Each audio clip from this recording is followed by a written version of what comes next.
Roma 3, 24 sampai 26, Roma 5 nomor 6, Roma 5, 8 sampai 10, 1 Yohanes 4 nomor 10, dan endingnya Roma 14 nomor 9.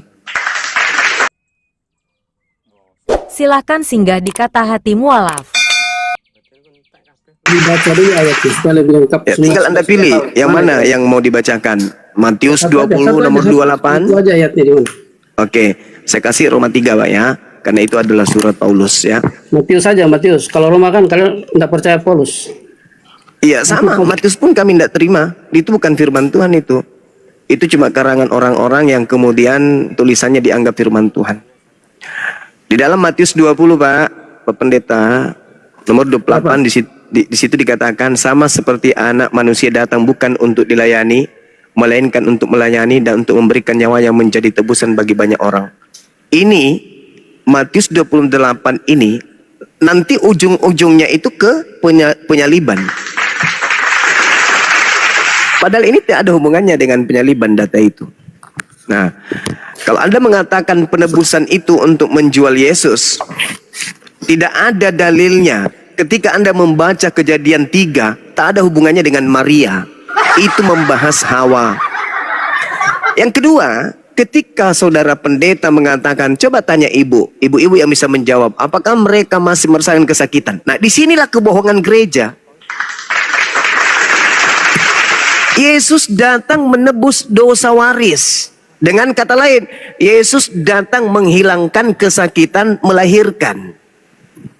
Ini yang menjawab ibu-ibu. Wahai ibu-ibu, apakah kalian masih sakit saat melahirkan? Masih Pak Dokter. Berarti Yesus gagal.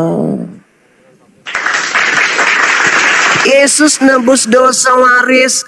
Yesus gagal. Karena ibu-ibu sampai hari ini melahirkan masih akid. Kalau ibu-ibu tidak sakit lagi, orang mencari nafkah tidak susah lagi, baru top jer. Yesus menjadi tumbal untuk dosa waris. Faktanya nol, nihil, bullshit. Manusia masih bersusah payah mencari nafkah. Oke? Dan kemudian wanita masih susah dalam melahirkan.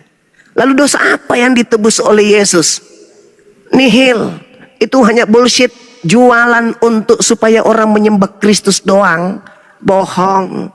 Coba Anda lihat di dalam Roma 5 nomor 12. Menjalar ke bumi oleh karena Adam masuk ke bumi. Tapi dipotong, dikat oleh Yesus dengan darahnya di atas salib. Oh, berarti tak ada lagi dosa dong. Yes, udah ditebus. Iya, berarti tak ada lagi orang kesakitan melahirkan. Kalau Pak Bom jangankan melahirkan, kentut pun sakit dia rasa. Jadi itu bohong Pak Pendeta. Berhentilah. Silakan, mari sehat. Jangan kelamaan seperti ini. Silakan. Oke. Ya, oke. Kenapa Yesus harus mati? Yang tadi Anda baca bahwa anak manusia datang untuk memberikan nyawanya. Itu dimulai dari Kejadian pasal 3 ayat 21.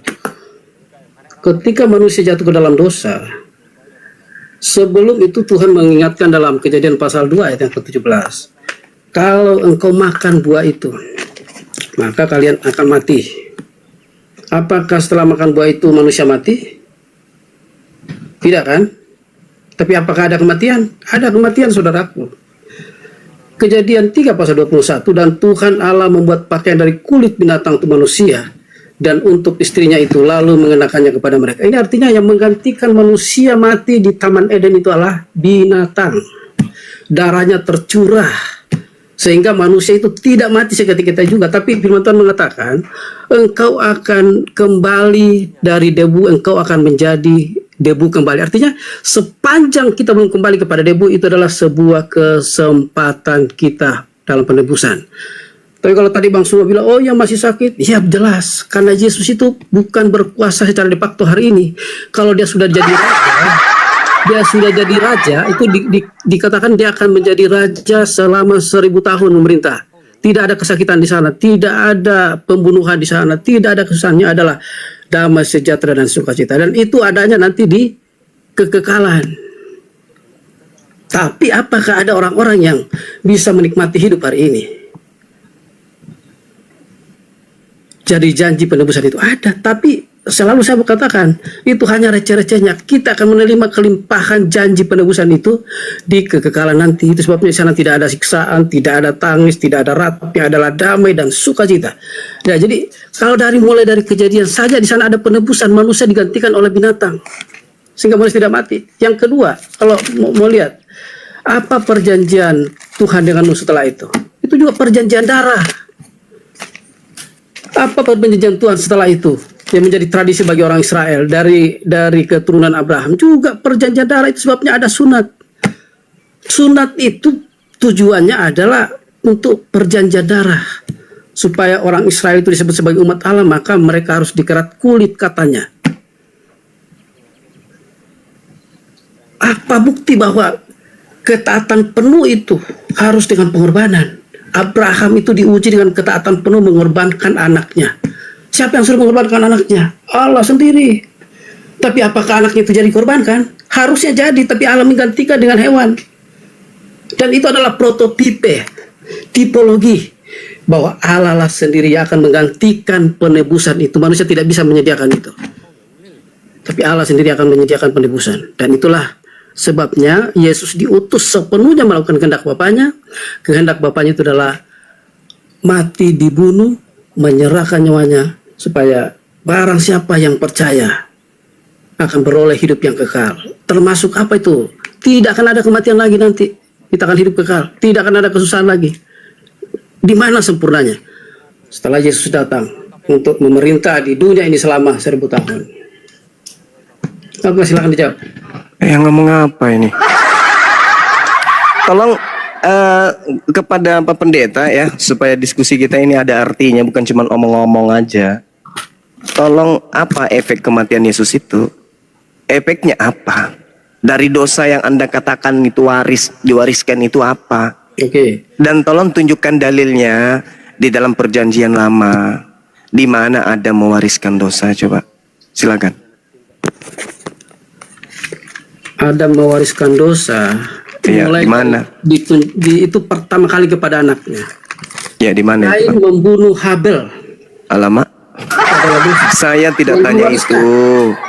Yang saya tanya Kenapa dalil. diwariskan? Mana dalilnya? Coba lihat di Kejadian pasal 4. Pembunuhan itu terjadi setelah adanya kematian. Ya, karena itu runutan hidup manusia.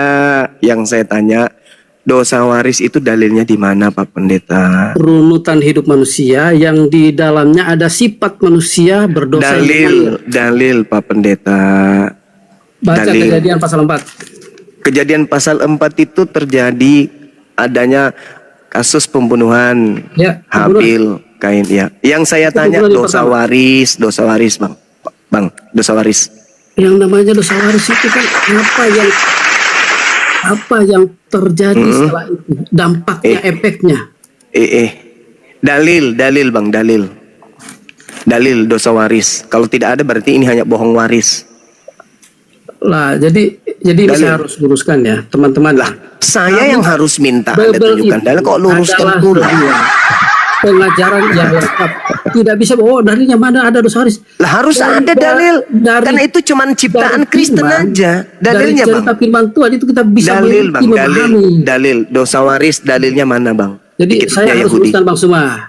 Dalil, kalau kalian selalu minta dalil kita beda. dulu, Pak. Pak Pendeta, dalil dulu, Pak. Dalil, Pak. Jangan menyesatkan, Pak. Silakan. Dalil.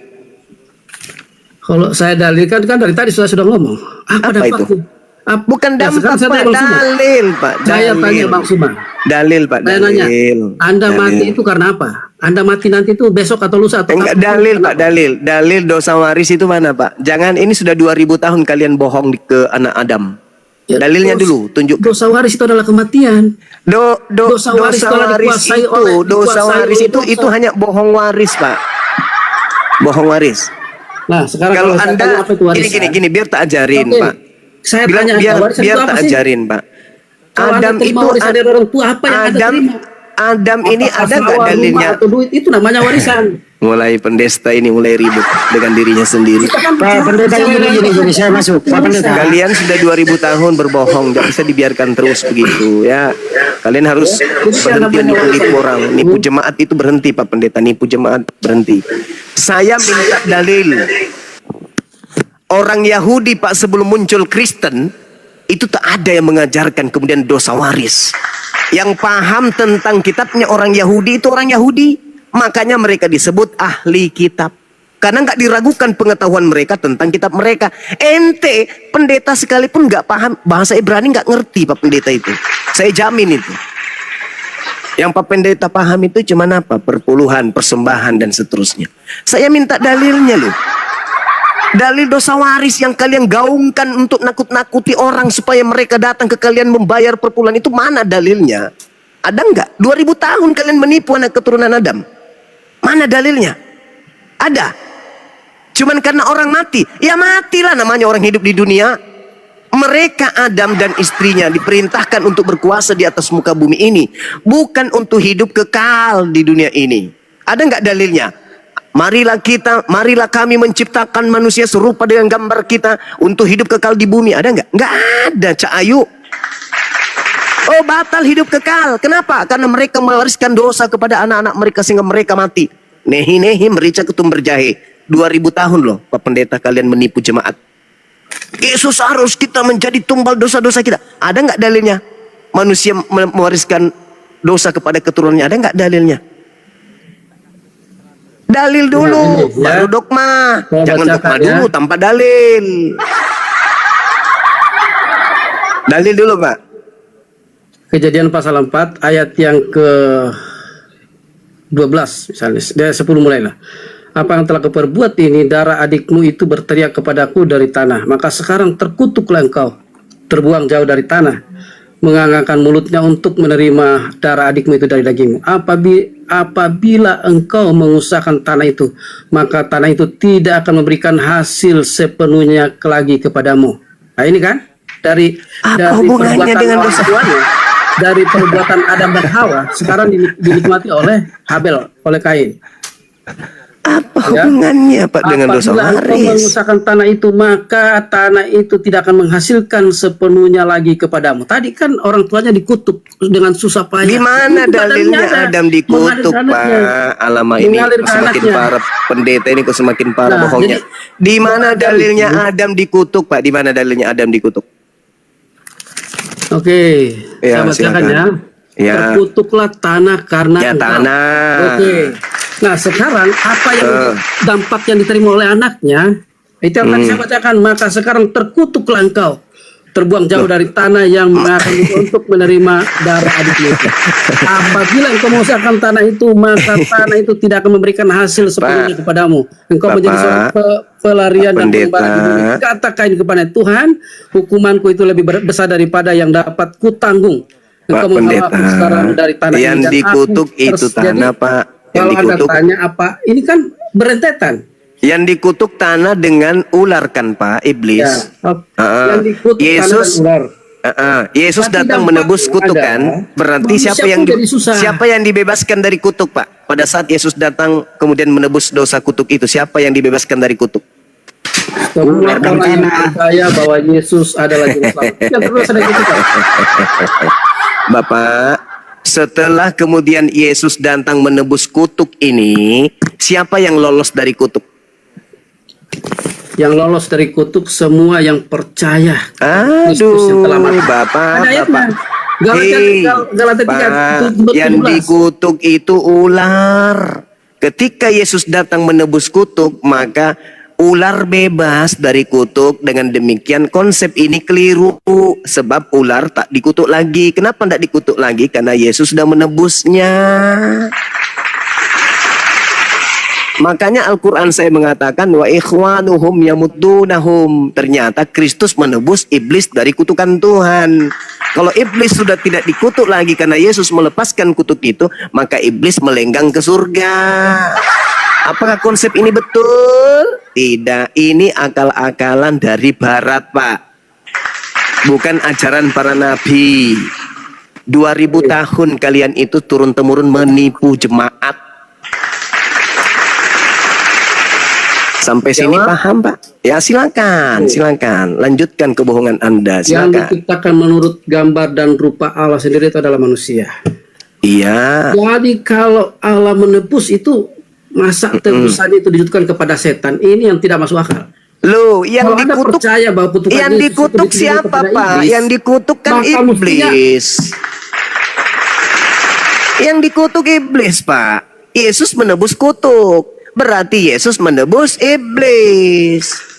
Anda tidak Itu, Pak. Pak, inilah kalau sering makan makanan yang dipersembahkan kepada sesajen. Oke, saya Iya, kan? bacakan ayatnya ya. Ya, silakan. Lalu ini ayat 14 Kejadian pasal. Yes. Lalu berfirmanlah Tuhan kepada ular itu, karena engkau berbuat demikian, terkutuklah engkau di antara Terkutuklah segala binatang, engkau. segala binatang. bukan? Engkau akan Dan- berjalan Oke, dengan sebentar, perutmu. sebentar, saya bacakan apa yang terjadi dengan manusia. Apa yang terjadi dengan permusuhan antara engkau dan perempuan ini, antara keturunanmu dan Memang betul, keturunanmu Pak. akan meremukkan kepalamu. Betul dan itu, Pak, akan betul. meremukkan tumitnya. Firman-Nya Sampai hari kepada- ini, jadi, Pak. perempuan pun mendapatkan dampak manusia. Bahkan yang tadi saya baca itu menjalar kepada anak keturunan Itu selanjutnya. surat Paulus itu bijalar itu bijalar. Kejadian 4 itu bukan surat Paulus. Kejadian Paulus itu Kejadian 4 itu internal Habel dengan adiknya, Pak. Nggak ada hubungannya Terkutuklah, Pak. dengan keturunannya. Itu tipikal manusia, Pak. Karena Tuhan telah menciptakan kejahatan, Tuhan menciptakan kebaikan. Adanya pohon baik dan buruk. Siapa yang menciptakan pohon buruk? Pohon jahat? Tuhan. Berarti Tuhan menciptakan kejahatan itu ada. Manusia dikatakan sempurna karena manusia punya kehendak free will. Bisa jadi baik, bisa jadi jahat. Malaikat ini dia adalah makhluk yang baik. Iblis makhluk yang jahat. Mereka tidak dikatakan jahat, mereka tidak dikatakan baik sebelum adanya baik dan jahat itu dicipta oleh Tuhan. Gitu loh, Pak Pendeta. Jadi kalau Anda mengatakan Habil, Kain, oh tidak, itu potensi manusia.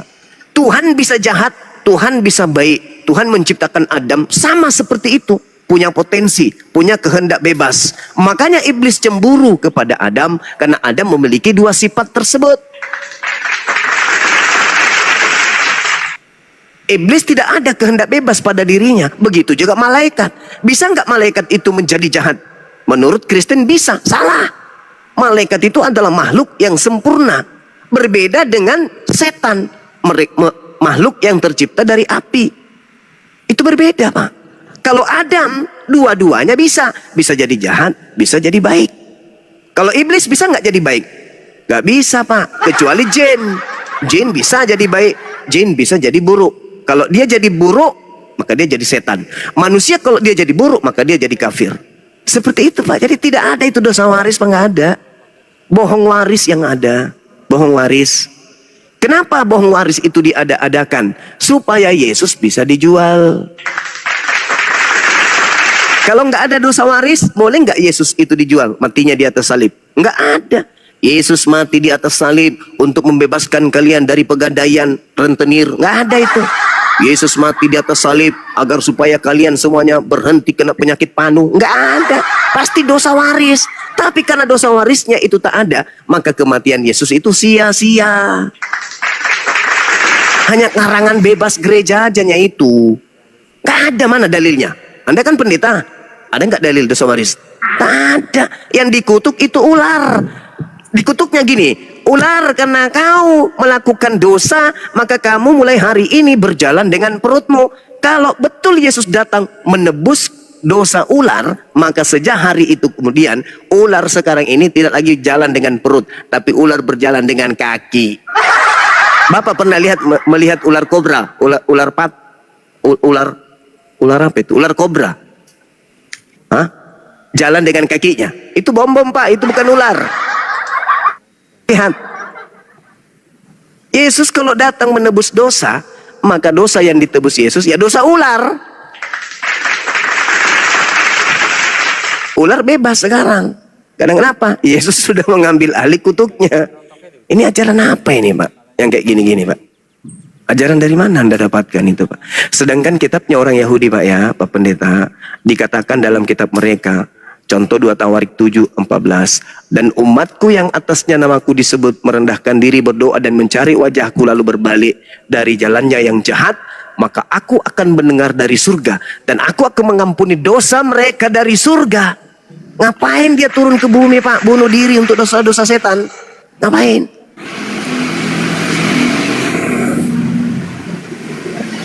Saya jawab.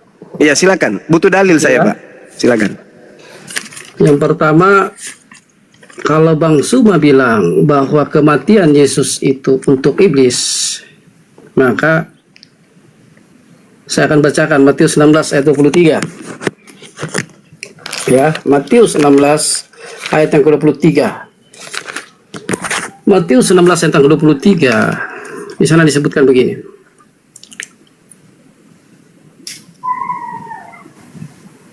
Ketika Petrus, Matius 16 ayat 23.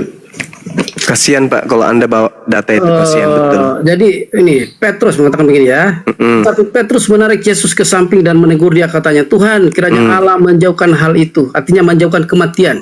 Ya, kali-kali tidak akan menimpakan engkau. Yesus langsung menegur Petrus begini. Nyahlah tuyul. Yesus berpaling dan berkata kepada Petrus, nyala iblis. Engkau satu batu sandungan bagiku, sebab engkau bukan memikirkan apa yang dipikirkan Allah, melainkan apa yang dipikirkan manusia. Karena kasihan Bapak kalau bawa dalil itu. Sebentar, diam dulu, saya dia jelasin. Yesus saat itu sedang memberitakan tentang kematiannya, bahwa aku akan mati. Tapi pada hari yang ketiga, di ayat yang pertama, sejak waktu itu Yesus mulai menyatakan kepada murid-muridnya bahwa ia harus pergi ke Yerusalem, menanggung banyak penderitaan dari pihak tua-tua, imam kepala dan ahli Taurat, lalu dibunuh dan dibangkitkan pada hari ketiga.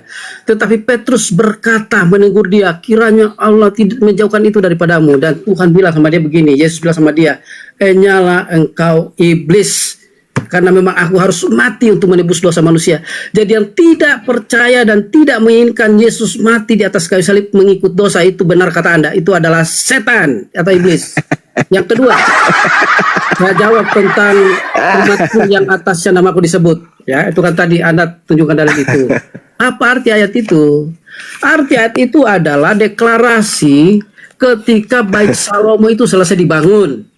Dan Tuhan berkata, di bait inilah, di bait suci yang dibangun inilah, aku akan turun, tapi syaratnya umatku yang atasnya namaku disebut, jadi umatku yang atasnya namaku disebut, itu intinya, merendahkan diri, itu poinnya juga. Yang kedua, maka aku akan, tadi Bang Suma baca itu, menjawab doa mereka.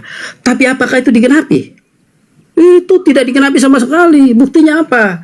Bait Salomo itu dihancurkan, tidak ada lagi karena orang Yahudi tidak taat. Sekian kali bait dibangun, roboh lagi. Bahkan terakhir Yesus datang ke dunia ini, dia menubuatkan. Dan sampai hari ini orang Yahudi tidak punya tempat ibadah. Karena apa? Mereka tidak percaya, mereka tidak merendahkan diri. Kalau seandainya Bang Suma bilang ayat itu digenapi, Tuhan turun dengan dalil ayat itu, susah kita, Pak. Kita jadi jongosnya orang Israel. Tapi itu sudah dibuang keluar dari Israel. Itu sebabnya dikatakan bahwa batu penjuru Kristus itu adalah menjadi batu penjuru yang menjadi batu sandungan bagi orang Israel. Sehingga keselamatan itu bukan lagi terfokus di Israel, tapi keselamatan itu untuk seluruh bangsa, termasuk Bang Suma. Boleh saya tanggapi karangan saudara yang pertama? Silakan. Yesus berpaling dan berkata kepada Petrus, "Enyalah iblis, engkau satu batu sandungan bagiku, sebab engkau bukan memikirkan apa yang dipikirkan oleh Allah." Yang dipikirkan oleh Allah, baca Amsal 21 nomor 18. Baca Mazmur 91, baca Mazmur 38. Itu yang dipikirkan oleh Allah. Baca Amsal 11. Itu yang dipikirkan oleh Allah. Ketika kemudian ada orang benar yang ingin dihakimi, ingin dieksekusi mati oleh orang fasik, maka Allah datang menyelamatkan kemudian orang benar ini dan menggantikannya dengan orang fasik. Itu yang dipikirkan oleh Allah. Malaikatku akan datang kepada anakku untuk menantang dia di tangannya agar kakinya anakku itu tidak terantuk kepada batu. Itu yang dipikirkan oleh Allah. Yang dipikirkan oleh manusia. Ini Yesus kalau dia datang mati dibunuh sama orang Yahudi dan Romawi. Itu pikiran manusia. Tapi pikiran Allah tidak. Orang fasik akan digunakan untuk menggantikan sebagai tebusan orang yang benar, dan pengkhianat sebagai ganti orang yang jujur. Itu siapa yang pengkhianat? Yudas. Yang jujur siapa? Yesus. Dia dipakai sebagai tebusan bagi Yesus. Itu pikiran Tuhan, Pak Pendeta. Yang Anda pikirkan itu sama seperti Petrus, menganggap bahwa yang mati itu Yesus. Padahal kagak. Tuhan tidak membiarkan anak yang dicintainya dieksekusi oleh orang-orang kafir. Jadi berjuta orang Yahudi, orang Romawi bekerja sama untuk membunuh Yesus. Tuhan tidak izinkan, Pak. Percaya sama saya. Tidak diizinkan. Untuk apa Yesus mati? Untuk nebus dosa waris. Mana dosa warisnya? Tak ada, dosa waris itu cuma kibulan aja. Kalau Anda mengatakan bait suci tak ada lagi, betul. Kenapa? Karena kerajaan yang diberikan kepada Yesus telah diberikan kepada bangsa lain, Pak. Lukas 1 nomor 33. Dan Yesus akan menjadi raja atas kaum keturunan Yakub sampai selama-lamanya, dan kerajaannya tidak akan berkesudahan. Dia hanya raja selama-lamanya untuk Bani Yakub. Jadi percuma pendeta berkoar-koar di depan jemaat. Kalau untuk menyelamatkan itu bullshit. Tapi kalau untuk dompet bolehlah. Dia hanya raja selama-lamanya untuk Bani Yakub. Akan tetapi Pak Pendeta, di dalam Matius 21 nomor 43, karena aku Yesus berkata kepadamu bahwa kerajaan Allah akan diambil daripadamu dan akan diberikan kepada bangsa lain yang akan menghasilkan buah kerajaan itu. Kerajaan itu tidak mengajarkan dosa waris, Cak Ayu. Kerajaan itu mengajarkan damai sejahtera, shalom, Islam, bukan aliteng. Saya jawab ya. Logat Jawanya pakai kolak-kolak godonda. Yang pertama, Bu, ini saya pikir bagusnya ketemu Bang Suma langsung kita sambil makan coto ini sambil sharing di mana lah di Makassar itu ya. Dan Siruaka di apa itu di Kristus yang keluar dari kubur kepada Bapak Paulus untuk Oke, saya jawab. Yesus ke seluruh bangsa. Begitu. Apa yang Anda jawab? Saya minta dalil dosa waris dari perjanjian lama mana? Jawab Oke, apa? saya jawab. Jawab apa, Pak Pendeta? Saya Silakan. jawab. Saya masih minta dalil. Silakan. Dalil yang mau Anda minta ayat itu sebetulnya itulah yang dipikirkan oleh Tuhan saya. Bagaimana manusia ditebus supaya manusia yang sedang Alamak. kepada kematian dari kebinasaan ini bisa selamat. Tapi puji Tuhan, puji syukur karena kasihnya. Karena kasihnya satu-satunya jalan adalah mengirimkan anak tunggalnya untuk menjadi tebusan. Tidak ada yang lain. Itu ya. Kalau itu Yang kedua, yang tadi Kalau Bang itu Suma betul. narasikan itu Matius pasal 4. Itulah cara setan untuk memalingkan kebenaran. Oh ya? Setan berkata Apa nggak kepada kebalik? Yesus dengan mengutip Mazmur. Ya, dengan mengutip Mazmur dalam Matius pasal 5. Kemudian Yes. dia membawa ke kota suci dan menempatkan dia di bubungan bait Allah. Lalu berkata kepadanya, jika engkau anak Allah, jatuhkanlah dirimu ke bawah, sebab ada tertulis mengenai engkau. Ia akan memerintahkan malaikat-malaikatnya dan mereka akan menatang engkau di atas tangannya supaya kakimu jangan terantuk kepada batu. Apa kata Yesus menjawab? Apakah tunduk kepada iblis? Enggak. Ada tertulis setan. Ya, dia bilang begitu. Ada Engkau tertulis. Dia hanya- berhadapan dengan setan. Engkau hanya menyembah. Baik Tuhan Allahmu. Dan Yang mau dicobai di sini Iblis siapa? membawa lagi ke gunung. Yang mau dicobai di sini siapa, Pak Pendeta? Yang dicobai adalah Yesus. Nah, iya. Kemudian Sekali lagi Pak Pendeta izin. silakan.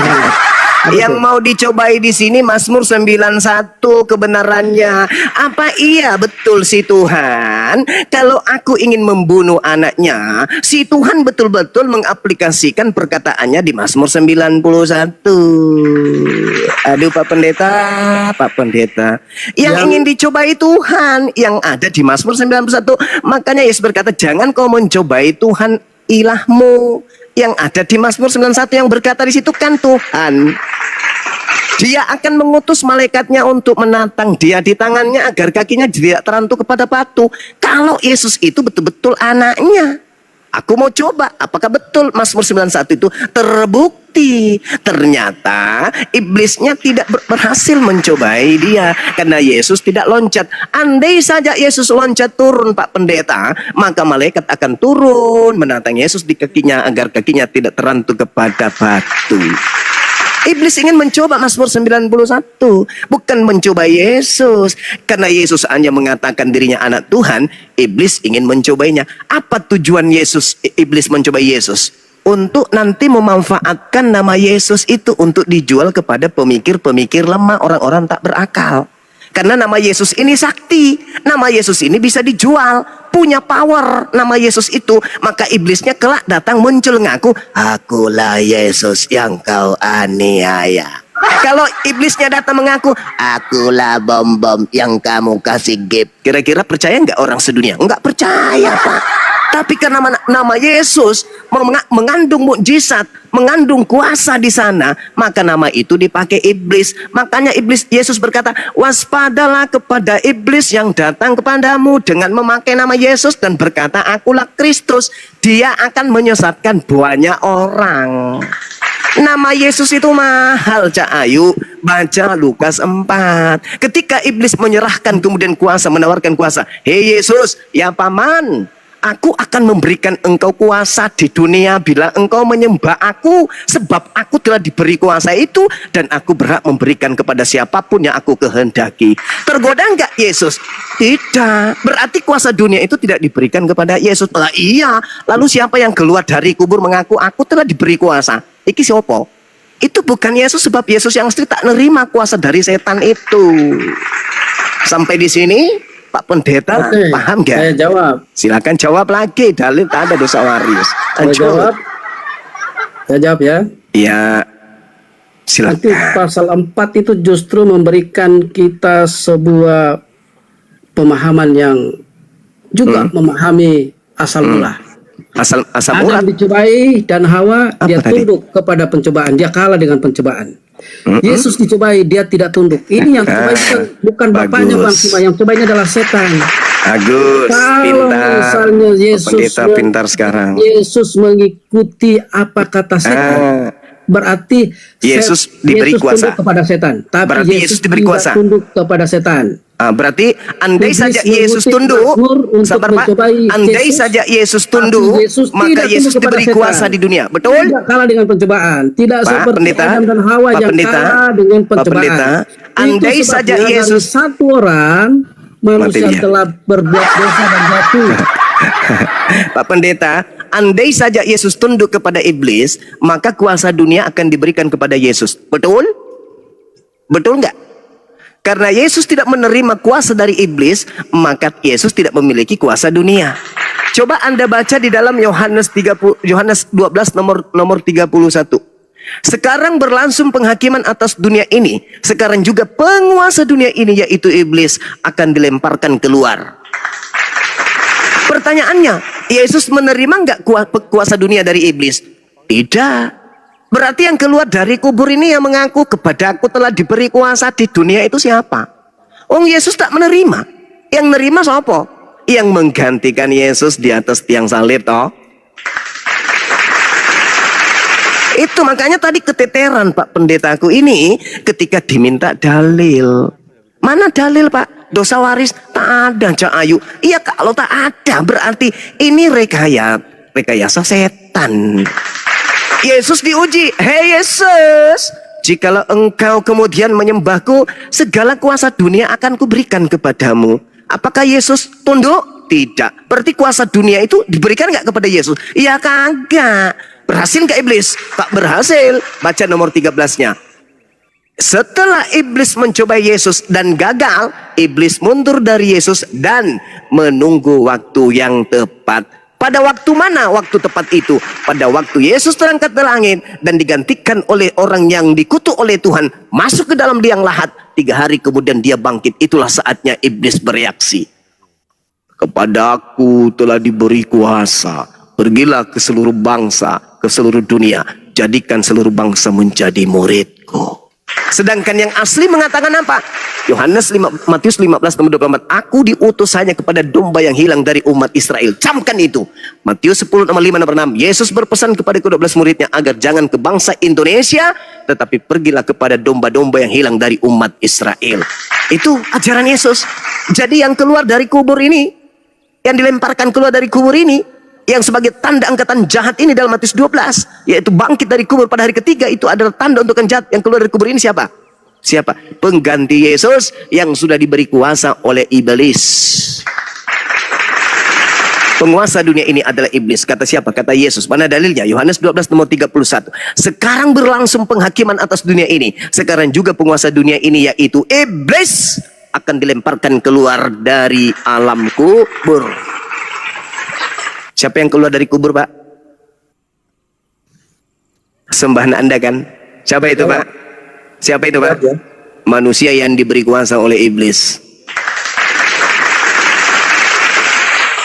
Dalilnya dosa waris, Pak. Masih menunggu saya, Pak. Silakan.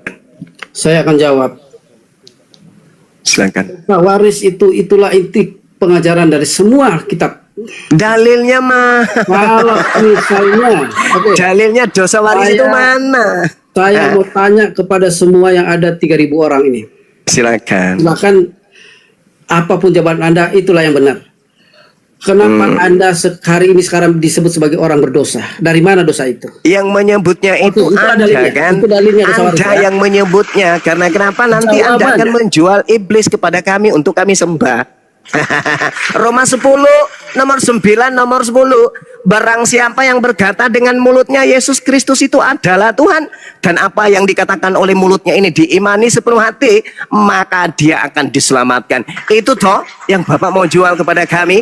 Untuk itulah Yesus mati agar menjadi mayat, agar dibangkitkan oleh Tuhan untuk menjadi Tuhan bagi orang Kristen. Itu toh yang Bapak mau jual. Maaf Pak Pendeta, matur nuhun, kalau tidak ada dalil dosa waris, maka lebih baik Bapak mandi sumur 7 sumur dengan kembang 7 rupa. Percuma Pak Pendeta. Wong di sini bukan gereja. Saya jawab ya. Silakan jawab dalil tak Dan ada. sekali lagi, jawaban saya itu silakan dijawab sendiri oleh 3.000 yang menonton. Dari manakah dosa Anda? Kalau Anda mengatakan kita adalah orang berdosa, kecuali kalau Anda yakin Anda bukan orang Kalau berdosa. Bapak tidak mau berdosa gampang Kalau Pak Anda Pendeta, merasa diri mati orang aja berdosa, Pak. pertanyaan saya, Mati. dari mana dosa itu? Kalau Yang Bapak kedua tidak adalah, mau berdosa, mati kenapa Pak, mati. Yesus tidak Mati, tunduk Pak. kepada iblis? Kalau Iblis itu Bapak bukan tak mau bapaknya. berdosa juga Iblis jadi itu adalah kambing bapak Pak, jadi pendusta. kera. Kera itu nggak berdosa Pak. Selama manusia disebut manusia diberi akal Pak. Wa qulil haqqu mir rabbikum. Kebenaran itu sudah ditorehkan oleh pencipta langit dan bumi di atas muka bumi ini. Yang mau beriman silakan, yang mau kafir pun silakan. Kita punya kehendak bebas. Sekarang Pak Pendeta masuk ke dalam kamar, kunci dari dalam. Ada nggak yang memaksa Bapak untuk coli? Ya tak ada, wong Bapak sendiri yang mau. Loh kok yang disalahin setan? Bukan Pak, itu pilihan. Manusia diberi kehendak free will. Orang koruptor itu pengaruh setan? Oh enggak. Lah itu kehendak dia sendiri. Wong setan udah pensiun kok.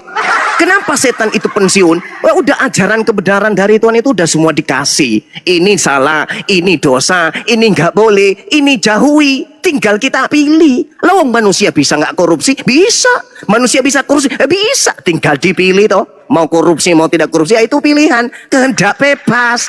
Itulah makanya kita diberi manusia ini derajat tinggi dari makhluk yang lain. Oh Adam yang disalahin. Weh, Anda yang coli, Adam yang dosa. Piye toh mas. Iki gak masuk akal. Irasional loh. Jadi Bapak ini sekolah tinggi-tinggi hasilnya kayak gini. Belajar sama dedemit Bapak ini.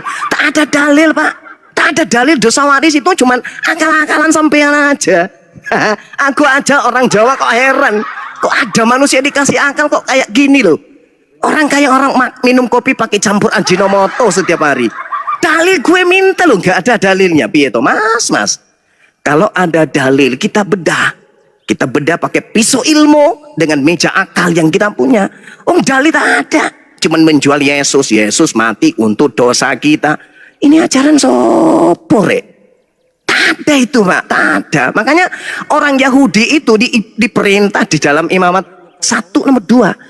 Katakan kepada orang Yahudi, kalau mereka ingin melakukan penembusan dosa kepada Tuhan, dia disuruh untuk sembelih kambing. Wedus, bukan orang Pak. Wedus Pak, wedus, bukan orang. Muncul ajaran belakangan yang disembelih kok orang, piye toh? Sementara Imamat 18 nomor 21, jangan kau mempersembahkan manusia kepada dewa Molok. Tuhan gak mau. Keluaran 23 nomor 7 nomor 8, jangan kau membunuh orang yang tidak bersalah, jangan kau membunuh orang yang benar. Yesus orang tak bersalah, Yesus orang benar kok dibunuh, piye toh? Aduh, gimana dong Pak Pendeta ini? Jawabannya di mas, Saya Jawa Ponto, saya Jawa Ponto. Oh ya, Jawa Ponto alias Jenek Ponto, gitu loh. Silakan Anda yang menarasi, karena dari awal narasi Anda itu adalah cara iblis untuk menolak keilahian Kristus. Manusia punya keilahian. Anda menjawab itu adalah narasi setan. Karena kalau Yesus tunduk kepada setan, cobaan setan itu artinya setan adalah bapaknya. Tapi Tuhan kami itu adalah bapaknya, adalah Tuhan pencipta langit dan bumi. Jadi dia tidak ada pandai-pandainya juga Mas ini kepada iblis. Yang kedua adalah justru Anda telah membenarkan tentang dampak dosa waris. Kitab Imamat itu mempersembahkan korban curahan darah itu adalah warisan dari Taman Eden. Saya sudah jelaskan tadi, pertama kali itu cuma akal-akalan ente aja. Itu akal-akalan ente. Nggak ada dalilnya, nggak ada dalilnya seperti itu. Wong yang diminta untuk jadi pemimpin itu Adam, bukan ular. Saya tidak bisa berdebat kalau saya ngomong, Anda ngomong. Tadi ya karena Anda hanya menjual kebohongan. Sekarang saya ngomong, Anda mengoceh terus. Mohon maaf, terima kasih, saya mundur. Marah. Anda bisa. Kalau saya ngomong Anda diam, saya mau debat. Jangan marah, Cahayu. Saya ngomong, ya udah kalau gitu aku diam, Cahayu. Silakan. Kamu cari alasan aja ini. Gurunda, izin Gurunda. Iya, gimana ini Bun? si Meta ini, pendeta Meta itu ada utang sama saya. Dari kemarin nggak bisa bawa data. Itu dia. Dari kemarin tuh debat. Bener lah, sama saya aja dia nggak bisa, apalagi sama Gurunda. Wah, alamak. Makanya dari tadi ngoceh terus kan. Nah, nggak ada data. Yang aku iki loh Mas, yang aku pikirin iki loh Mas, Mas ngomong berarti kok ngomongin Jawa piye? Lawang aku tuh wong Jenek Ponto, Jawa Ponto maksudnya. Jawa Ponto. Gitu loh, Mas. Tapi iki lo angel pendeta angel tuturane piye? Angel cukup serius iki. Rauno data. Harusnya dia malu gitu loh. Kalau dikatakan dosa waris itu adalah sebuah titah dari langit, lalu Yesus kenapa mau kemudian mengatakan dengan lantangnya, kenapa engkau ingin membunuh aku? Karena kamu tidak beroleh firman di dalam dirimu. Itu sudah menolak dosa waris. Kalau dosa waris itu ada, maka Yohanes 8 nomor 37, justru Yesus akan mengatakan, kamu ingin membunuhku karena ada firman di dalam dirimu, yaitu firman tentang dosa waris. Aku datang untuk menebus itu. Itu kalau ada yang disebut dosa waris. Orang-orang ketika ingin membunuh Yesus, artinya kalau dosa itu ada diwariskan, maka Yesus tidak akan menolak. Oh, ini sudah tiba saatnya digenapi, aku harus mati untuk dosa waris itu. Lah, tapi dia mengatakan sebaliknya. Kenapa kamu ingin membunuhku? Disebabkan karena di dalam dirimu tidak memperoleh firman. Jadi firman dari mana dosa waris itu? Ya tak ada. Makanya Pak Pendesta tadi itu tak sanggup menunjukkan dalil. Karena itu hanya kebohongan yang diwariskan alias bohong waris. Gitu loh. Gini loh. Seperti yang diimani oleh teman-teman muslim bahwa Allah-nya itu sang pencipta. Padahal Allah itu kan diperkenalkan Muhammad pada abad ke-7. Nah, sebelum Allah itu ada, pohon pisang juga sudah ada, manusia juga sudah ada. Apa coba? Gimana cara kita membuktikan Allah itu? Kalau Nabi Muhammad itu datangnya hari ini, Maka barulah Nabi Muhammad memperkenalkan Allah. Tak ada yang salah. Nabi Musa alaihi salam memperkenalkan tentang Elohim di abad 14 sebelum Masehi. Oke? Apakah nanti di abad 14 itu baru ada Tuhan? Enggak. Karena kebetulan pada abad itulah Nabi Musa diutus ke atas muka bumi ini. Abad pertama Masehi barulah ada yang disebut Bapa dalam tradisi Yudaisme melalui lisan Yesus. Kenapa? Karena Yesus diutus pada abad keempat. Oke? Kristen tidak mengenal nama Allah. Nanti Kristen mengenal Allah ketika dia masuk ke Indonesia. Bukan berarti Allah itu baru ada di Indonesia. Allah pencipta langit dan bumi mengenalkan diri yang kepada Nabi Adam alaihi salam, lalu memperkenalkan diri kepada Nabi Abraham, kepada anaknya Isa, Yakub, Musa, Daud, Salomo, Yesus. Lalu kemudian kerajaan Yehuda dialihkan kepada Nabi Muhammad sallallahu alaihi wasallam. Nabi Muhammad sallallahu alaihi wasallam memperkenalkan kemudian Rabbus samawati wal ard, yang hakikatnya laisa kamislihi syai'. Sama pemahaman ini, kalau saya boleh pinjam, sama seperti konsep ketuhanan dalam agama saudara. Sayangnya saudara tidak bisa mempertanggungjawabkan konsep itu.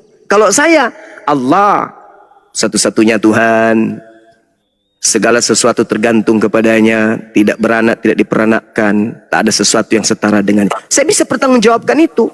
Tapi kalau Anda, Tuhan Anda menjadi bayi, Tuhan Anda nete, Tuhan Anda bernonot, disunat nonotnya, ditampar, diludahin, ditonjok mukanya, dipukul pentungan kepalanya, lalu kemudian ditelanjangin, dibagi-bagikan kainnya, lalu digantung, ditombak, lalu dibunuh, dikuburkan. Anda bisa mempertanggungjawabkan itu kalau itu adalah Tuhannya Abraham? Bisa. Pernah Anda mendapatkan data di dalam pengajaran Yudaisme Tuhan menjadi bayi? Pernah? Hah? Hah? Ya ala Ishak dan ala Abraham. Ya, silakan. Di mana Tuhannya Nabi Abraham pernah jadi bayi? Silakan. Pertama yang mau saya tanggapi dulu ya. Enggak, itu aja, enggak usah tanggapi yang lain. Anggap saja yang lain itu mata kuliah gratis. Kalau masalahnya Tuhannya Abraham dikatakan tidak serupa dengan makhluk. Oke, Kita kan berbeda-beda. enggak, yang ini aja, yang singkat aja. Di mana Tuhannya Abraham pernah jadi bayi? Silakan. Nah, tapi boleh saya tanggapi dulu yang pertama ya. Yang lain enggak usah, anggap saja itu mata kuliah gratis. Kita Karena langsung menurut ke saya kurang pas. saudara di tempat saya ini udah jam 22. Lewat Di sini jam 23. lewat 2 jam. Saya belum selesai, itulah kamu. Lewat 20 jam 22 lewat 2 jam lewat 11 menit. Belum selesai saya. Makanya kalau loncatan berpikirnya lemah, jangan ikut debat. Jadi gini, tolong kau tunjukkan kepada saya di mana Tuhannya Abraham pernah menjadi bayi. Silakan. Tapi ayolah saya tanggapi dulu dong yang pertama. Enggak usah, anggap saja itu kuliah gratis buat Anda. Ini aja yang kita kerucutkan. Masalahnya pemahaman kita berbeda-beda loh. Enggak sama. Justru karena itu orang Yahudi Tuhannya satu. Shema kenapa Israel, bisa tanggapi? Adonai Eloheinu, Adonai Ahad. Jelas itu. Oke? Kul huwallahu ahad. Lam yalid wa lam yulad. Bilangan 23 nomor 19. Sama. Kok sama? Walam yakul lahu kufuwan ahad. 2 Samuel 7 nomor 22, Yeremia 10 nomor 6. Tidak ada yang serupa dengan Tuhan. Tidak ada yang setara. Sama, konsep kami sama. Sekarang derita Anda, Tuhan Anda pernah jadi bayi. Masalahnya Tolong pemahaman kita tunjukkan, berbeda-beda. tolong tunjukkan kepada saya di mana Tuhannya Abraham pernah jadi bayi. Biar kita bisa mengambil konsep Kristen ini sebagai bagian daripada agama samawi. Silakan. Bukan pernah menjadi baik. Tuhan para nabi-nabi terdahulu itu pernah mengutus firman-Nya menjadi daging atau menjadi manusia. Ya, kalau begitu saya juga tahu. Al-Quran saya juga mengatakan itu. Nabi Isa berasal dari kalimat Tuhan. Dari roh Tuhan. Tapi jadi bayi, ada nggak konsep itu? Ya itu di Alkitab. Tapi saya tanggapi dulu yang pertama. Itu aja dulu. Kalau yang pertama, yang kedua, yang ketiga, udahlah. Sekarang Masalahnya Tuhannya pemahaman Bani kita beda, Israel. Saudara, Tuhannya Bani Israel pernah nggak jadi bayi? Mengutus firman Tuhan, Bani Israel pernah mengutus firmannya menjadi daging, menjadi manusia, menjadi bayi. Kalau mengutus, yes. Ini menjadi bayi. Tuhannya Kolose 2, nomor 6, nomor 7, nomor 8, Cak Ayu. Iya, Tuhan mereka ya. Tuhan menjadi bayi, Cak Ayu. Kolose 2, nomor 6, nomor 7, 8. Bukan firman menjadi daging. Bukan saya Iya, sedang pernah. membahas. Iya, sampai sekarang. Saya Sampai tidak sekarang sedang Tuhan membahas mereka itu Yohanes. Saya sedang membahas bisikan Roh Kudus. Betul. Roh halus yang datang kepada Paulus dengan mengatakan Tuhan menjadi daging. Tuhan para Tuhan nabi menjadi bayi. terdahulu itu pernah menjadi manusia. Tuhan menjadi bayi. Yesus. Di mana Jadi dalilnya? Yaitu Tuhan di abad pertama. Yang saya tanya, Abraham. Pernah nggak Tuhannya Abraham menjadi bayi? Semua nabi-nabi terdahulu. Di mana dalilnya? Tuhannya Yesus. Ngawur. Mana dalilnya? Bapak Tuhannya- itu bagian dari Yesus. Yesus itu bagian Di dari Bapa. mana dalilnya? Kalau kita Yesus menyembah itu- Yesus sama Ya, dengan menyembah Yesus Bapa. itu Kita Tuhan. menyembah Bapa sama dengan menyembah Yesus. Saudara, jangan mabuknya di sinilah. Yang saya Boleh tanya. nggak saya tanggapin yang pertama? Iya, di mana dalilnya Tuhannya Abraham jadi bayi? Boleh nggak saya tanggapi yang pertama? Saya Enggak jawab. perlu, anggap saja itu kuliah Yesus gratis. itu ala Ishak ala Abraham. Di mana dalilnya Yesus ala Allah Isa menjadi ala Abraham? manusia. Di Yesus mana itu- dalilnya? Kenapa? Di mana dalilnya Yesus ala Abraham ala Isa? Iya, Yesus itu Allah Ishak ala Abraham. Dalilnya di mana? Oke, bentar saya cari dulu. Masalahnya, makanya saya cari juga pertama. Oke, bentar saya cari ayatnya ya. Masalahnya sungguh lupa saya. Kamu cari sampai istrimu bertelur, tidak akan pernah bisa menemukan. Ada. ala Ishak, ala Abraham. Silakan. Saya tunggu. Jangan melangkah ke tempat lain sebelum kau tunjukkan itu. Jangan Silakan. diturunkan ya. Iya, silakan. Oke. Ya. Istrinya bertelur. Iya. Aduh. Kau jual celana dalam, itu semua demi doktrin. Kamu rela makan sendal karena doktrin. Kamu gila, itu semua karena doktrin. Tidak. Mana? Bagus banget. ya. Yesus ala Abraham ala Ishak, mana dalilnya? Sampai bini lu bertelur. Matius 22 ayat 31. Asik. Matius 22 dibawanya, mampus. Kalau ya silakan Anda bacakan, silakan biar kita tertawa rame-rame sini. Silakan. Coba. Abraham, ala Ishak dan Allah Yakub. Di mana tertulis itu? Kan udah saya kasih tahu dalilnya, brother. Matius 22 nomor 23 mana ada? Bukan nomor 23. Matius 22 ayat 31 bukan 23. Oh, berarti telingamu sudah rusak. Tetapi tentang kebangkitan orang-orang mati, tidakkah kamu baca apa yang difirmankan Allah ketika ia bersabda? Gak ada Allah di situ. Lah itu ada di situ. Iya Allah, itu bacanya Allah. Iya makanya, kamu dapat dari mana? Aneh. Itulah saudara, agama ini aneh. Tetapi Boleh saya tentang tanggapi yang pertama? kebangkitan Boleh saya- orang-orang mati, tidakkah Akulah kamu anak baca apa yang difirmankan Allah ketika Allah bersabda, akulah Allah Abraham, akulah ilah Abraham, akulah ilah Loh, Nah, ini itu udah. Apa lagi? siapa yang berfirman di situ? Yesus.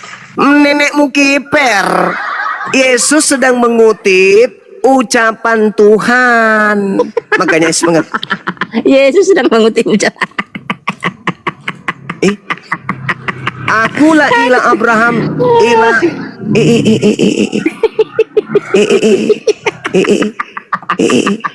Yesus sedang mengutip. Mengutip Terus? apa? Ada baca kitab gitu. Loh, Yesus sendiri mengatakan seperti itu. Iya kan yang mengatakan itu Yesus, akulah Allah. Ya kalau saya yang membacakan Allah itu Yakub. berarti itu juga ucapan saya gitu. Kenapa? Kalau saya membaca itu berarti saya juga adalah Allah Abraham gitu. Kita mengikuti Bible dong.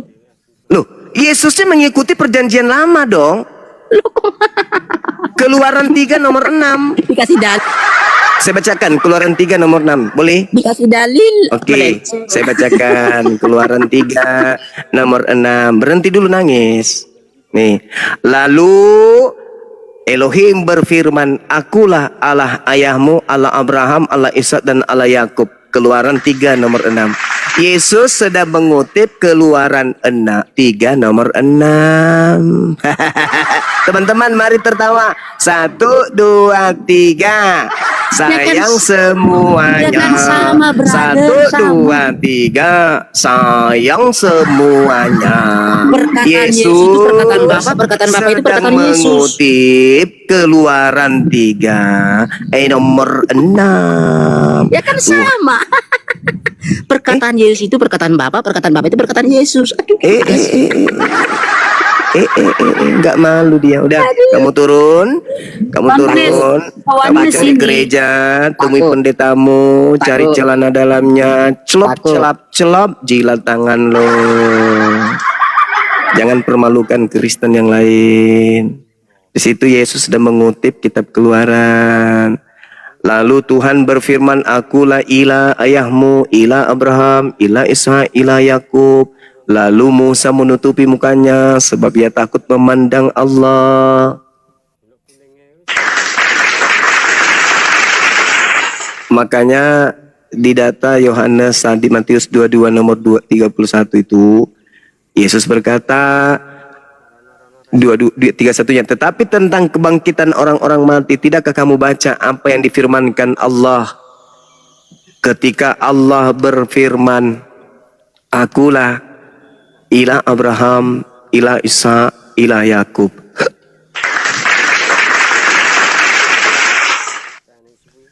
Oke. Banyak orang sedeng karena tak sanggup kemudian menghadapi para apologet Islam yang sangat tangguh. Karena umat Islam itu dilindungi oleh Bible. Bible pasang badan. Inilah yang diterangkan dalam Al-Quran. Wa makaru wa makarallah wallahu khairul makirin. Mereka ingin menipu Allah dengan tulisan-tulisan tangan mereka. Padahal Allah membalasnya justru tulisan-tulisan tangan mereka yang membuka aib mereka sendiri. Dan Allah sebaik-baiknya pembalas kejahatan. Masya Allah. Wa makaru wa makarallah wallahu khairul makirin. Bohong yang diwariskan itulah pembalasan kepada kejahatan si cupu. Si cupu yang mati akalnya. Beragama dengan simbol salib. Ternyata perintah Tuhan hanya menyembah kepada Allah dengan menghadap ke bait suci, bukan menghadap ke tiang salib.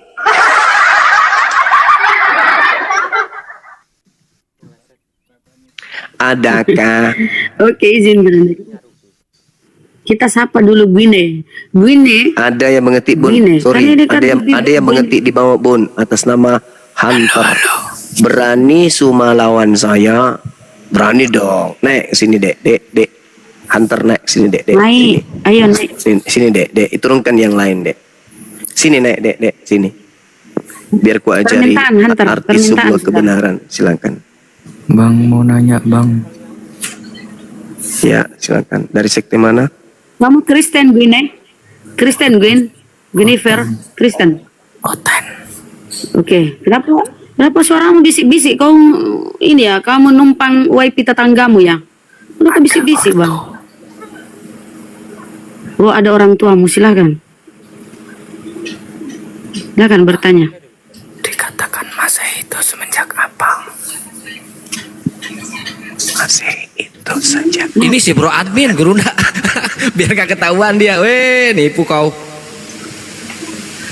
Masih. Masa sih? Masih mas. Dikatakan Masehi itu semenjak apa, Bang? Masehi. Masehi. Sejak kelahiran Yesus. Iya. Apa sih bisik-bisik? Betul itu. Ada ortu. Ada ortu. Apa hubungannya dengan materi kita? Ada orang tuanya. Oh.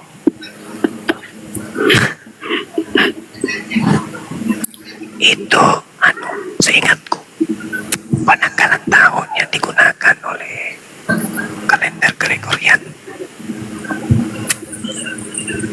Pas kelahiran Yesus itu Kurunda 1 Masehi. Iya, itu kalender Julian. Berdirinya di kota Roma berdasarkan kekasihan Roma. Jadi ada hubungannya itu. Seumur-umur baru ada diskusi bisik-bisik, ya Allah ya Rabbi. Jadi itu Lanjutlah. mengacu kepada Pasang kelahiran ke- Yesus Kristus.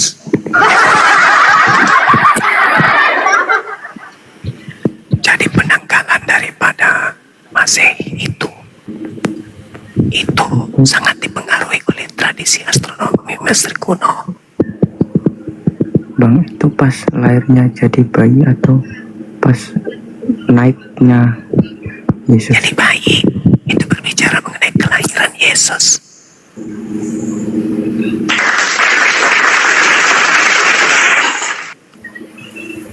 Saat itu sudah ada kemudian gereja Kaisar Justinian kalau nggak salah, seorang tokoh Katolik,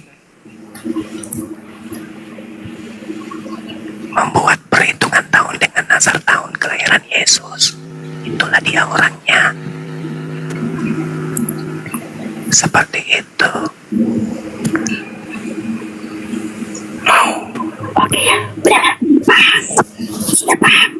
Udah bang, itu aja bang. Ya. Silakan. Asyhadu. Sudah ikut turunnya. Asyhadu. Besok Syahadu. bang, Alhamdulillah. Iya, sama-sama. turunin pun. Ya, hati-hati di jalan. Jangan sampai nyasip sarungnya. Oi. Astagfirullah. Kita hargai Guru beliau. udah ketularan. Soalnya orang tuanya Muslim. Iya, si Bro Admin. Karena selama ini dia kelihatannya beliau ini sibuk melakukan penekanan kepada orang tuanya untuk kembali ke agama lama Kristen, tapi nggak berhasil gitu loh. Mencari celah, tapi nggak berhasil. Malah dia semakin ragu dengan keyakinannya. Semoga aja beliau bisa. Tapi justru orang tuanya Bro Admin juga sibuk mengambil piti-pitinya Bang Juma dikirim ke Bro Admin. Gitu. Tapi sekarang dia serumah habis lebaran Bang Andi. Habis lebaran mereka serumah, bahaya ini. Tapi Ini orang yang tuanya- bernama Hunter naik. Ya, tapi orang tuanya Bro Admin ya nggak tahu kalau Bro Admin itu sering diskusi sama Bang Juma. Ini ada perang dingin nih gitu loh. Ya udah ada tamu Bunda, lanjut. Salam kenal aja bang. Naik Hunter yang merasa punya nyali bernama Hunter naik, silakan. Goden, assalamualaikum. Beliau Muslim ini namanya aja Goden. Assalamualaikum Bang Goden. Apa yang disampaikan Salam Bang? kenal aja semuanya bang. Kalau aku tuh aku buka dulu profilnya, dia Muslim Kristen. Ya itu aja Bang ya disampaikan. Salam kenal kembali Bang. Nih, Hai, saya Badan. kenal aja bang. Saya baru Akhirnya saudara Hunter. Iya, Selamat malam untuk semuanya. iya Malan. Gimana kabar saudara Hunter? Baik bang. Baik. Di sini saya Kenapa Anda bertanya terlalu tanya bang. Iya, maksud saya kenapa terlalu birahi dengan Bang Suma? Ada apa Bang? Karena begini bang, abang bernarasinya selalu memakai Alkitab. Maksud saya begini loh bang, kalau abang jual agama abang, nggak usah abang mirroring sama Alkitab, jadi nggak nyambung gitu bang. Kok saya jadi jual agama? Iya Enggak lah, Bang. dong. Enggak. Jadi polanya gini saudara, umat Islam Gimana itu menjadi Islam karena mereka disuplai pengetahuan dari Al-Quran. Sementara kalian menjadi Kristen itu nggak ada suplai dari Bible. Oh gitu. Yes, Oke, saya Anda tanya, lihat Bang, tadi Al-Quran- pendetanya? Anda lihat pendeta tadi di sini? Saya tanya tentang Ya. dalil. Ada nggak suplai dalil untuk dosa waris? Emang abang tahu dia pendeta apa bukan? Dia ngakunya seperti itu. Oh, jangan bang. Kalau Loh, kita dia ngaku aja susah bang. Dulu waktu saya berdiskusi pekan lalu bulan suci, saya diskusi sama dia. Dia mengaku pendeta kok. Saya aja sebagai pendeta kata dia. Nah, dia ngaku. Nah sekarang narasi yang saya katakan kepada saudara, dosa waris Kristen ini ada nggak suplai dari Bible? Dosa waris itu bang yang setahu saya begini loh bang. Itu 3 keturunan itu kena semua. Contoh kayak Muhammad, anaknya kan metong semua bang. Alamak. Oh iya lah bang, dosa waris ya. Saya nanya, anak Muhammad ada nggak yang Jadi hidup bang? juga yang dipenggal ya. Paulus juga kena ya karena dia dipenggal. Kok larinya ke situ? Anda punya tanggung jawab untuk menjelaskan ke kami yang tidak menganut dosa waris. Anda yang menganut dosa waris itu tolong Saya sekedar tunjukkan begini. dalil penguat pendukungnya, validasinya mana dosa waris ini? Mana? Dosa waris itu begini bang, kalau di keyakinan Kristen bang. Jadi 3 Dalil. keturunan. Dalil bang, Sebentar, dalil. Bang. Dalil. Kalau bisa dalil, abang kan dari tadi nggak ada pakai dalil bang. Ya, mana dalilnya? Kalau dosa waris itu ada. Kan sebuah konsep dalam sebuah agama itu harus berlandaskan dalil. Kalau tak ada berarti itu karangan. Agama yang menggunakan karangan dalam kaidah keagamaan, agama itu bermasalah. Dan ketika agama itu bermasalah, dianut oleh manusia, maka manusia yang menganutnya itu adalah manusia yang bermasalah. Berarti sholat 5 waktu dalilnya di Al-Quran di mana bang? Sholat Coba itu sebutkan. perintahnya jelas. Nanti Sholat saya 5 terangkan. waktu. Ya, asar ada perintahnya, subuh ada Apa perintahnya, maghrib ada perintahnya, isya ada perintahnya, semua ada perintahnya. Sholat itu dalam Al-Quran ada. Tapi dalilnya untuk dosa waris ini Jangan mana? menutup-nutupi bang. Dalilnya mana bang? Setahu saya Al-Quran itu Janganlah- tidak mengatur sholat. Bang. Jangan kemudian Anda melemparkan terkait sholat karena kelemahan agama saudara. Al-Quran dengarkan, Al-Quran saya ketika berbicara mengenai sholat, jangankan sholat waktunya, tentang gerakan sholatnya saja ayatnya lengkap dalam Al-Quran. Gimana bang? Sholat Adanya di subuh diterangkan dalam Al-Quran surah Ar-Rum ayat 17. Oke, juga diterangkan dalam An-Nur ayat 58. Sholat zuhur diterangkan di dalam Ar-Rum ayat 18. Juga diterangkan An-Nur 58. Asar diterangkan dalam Al-Quran surah Asar ayat 1. Dan juga diterangkan kemudian di Al-Quran surah 30 ayat 18. Al-Mu'minun ayat 55 dan seterusnya. Maghrib diterangkan kemudian dalam Al-Quran surah Al-Baqarah ayat 115, 177 dan Al-Muzammil ayat 9. Isya diterangkan dalam Al-Quran surah An-Nur ayat 58 dan seterusnya. Tak ada yang kurang di Islam itu. Jadi kaidah yang kami lakukan dalam beragama itu ada hukumnya, ada perintahnya. Nah, sekarang giliran Anda. Tolong tunjukkan di mana di dalam kitabnya Yahudi terkait dosa waris ini. 1, Kitab Yahudi yang gimana bang maksudnya 2. bang? Ya kitabnya Yahudi, Perjanjian lama apakah di perjanjian baru? Kitabnya Yahudi itu perjanjian lama yang adalah perjanjian baru. Dari mana Misalkan, dasarnya abang mengatakan kitab Yahudi perjanjian lama? Saya tanya sama abang. dasarnya? Abang hanya di dasarnya Taurat kan? Itu aja kan yang abang tahu. Mazmur 47 nomor 19 nomor 20. Hukumku yang datang kepada Yakub dan aturan-aturanku yang kuberikan kepada Israel tidak Mazmur aku itu berikan rasul apa kepada nabi, Bang? bangsa lain. Jangan melebar kemana-mana. Pertanyaanmu sudah 2000 loh pertanyaanmu. Saya Pertanyaan tahu. saya satu pun tak Anda jawab. Cuman satu doang. Dalil dosa waris di dalam kitabnya Yahudi mana? Dosa waris. Dalilnya. Kalau kami bang di perjanjian Saya baru saya tidak ada tanya lagi Anda. Sebentar bang. Saya tidak Satu-satu tanya lah, Bang. kalian aliteng. Yang saya tanya dalil di kitabnya Iya, Yahudi satu-satu, tentang dosa Bang. waris itu mana? Ya Satu-satu satu-satu. Ngapain ku bahas Yang dirimu? ngomong. Saya Jadi gini, Bang. minta dalil dalam kitabnya Yahudi tentang dosa waris. Selesai. Kalau dalil Mute. Dia nggak mau kasih dalil. Siapa yang mute? Dalil bang, silakan. Ini main gimana? Ya dalil silakan dalil. Monggo. Jadi begini bang, saya terangkan sedikit bang ya. Kalau di perjanjian lama itu kan kami kan belum kedatangan Yesus Kristus bang untuk sang penebus kami. Dosa waris itu berlaku di perjanjian lama bang. Setelah kedatangan Yesus itu dosa waris itu udah putus bang. Di mute. Ini minta dalil, bukan menerangkan. Lanjut. Dalilnya. Saya tahu kualitas Islam ya beginilah. Saya ngomong di mute, ya nggak apa-apa. Udah saya kamu tahu. turun, cari gereja, Bukan turun, temui Bang. pendeta, cari pendeta. Boleh saya nanya bang satu bang? Colok pantatnya, jilat tanganmu. Diminta dalil. Sudah saya bakar telingamu itu kalau pakai itu nggak bisa.